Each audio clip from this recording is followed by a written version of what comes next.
Hello, everyone. So another trade today winner. So I wanted to share it with you and show you that, well, this is the only trade I made in ES today. It was bouncing up a little bit, moving higher, and then go all the way through this value here, 36.53.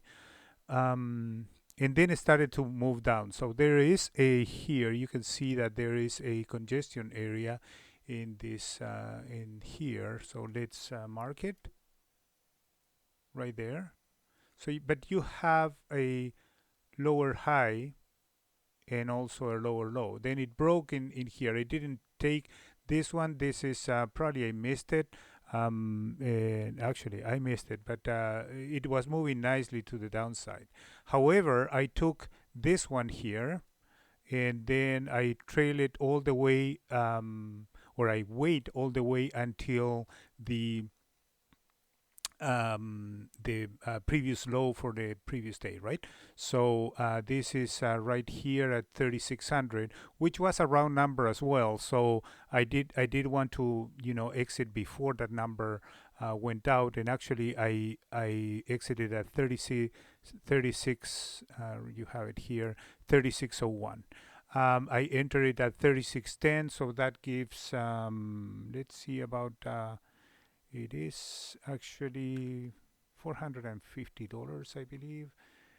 Yeah, $450. So that 800 initially that I did in Q, plus the 200, that one is 1,000. So plus 450 is 1450 for the day. And I think that I am done now. It's 3:24, so the last hour of trading. I'm not going to do anything else. You see here the indexes are 1%, 0.8% down in ES. Crude is kind of still even. NQ is 1.5, 1.44%, and then crude is the biggest winner here, 2.95, $2.69. Again, I knew that crude, or I had the idea that crude was going to go down. Actually, I had options in USO and I sold them right at the beginning of the day because I saw the overnight price, so or the overnight move.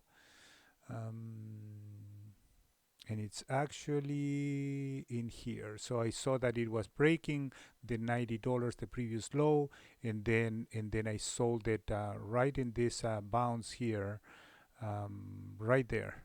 When it bounced and then it started to move back down again, I sold it right there, and it was a good move because the price has kept moving down.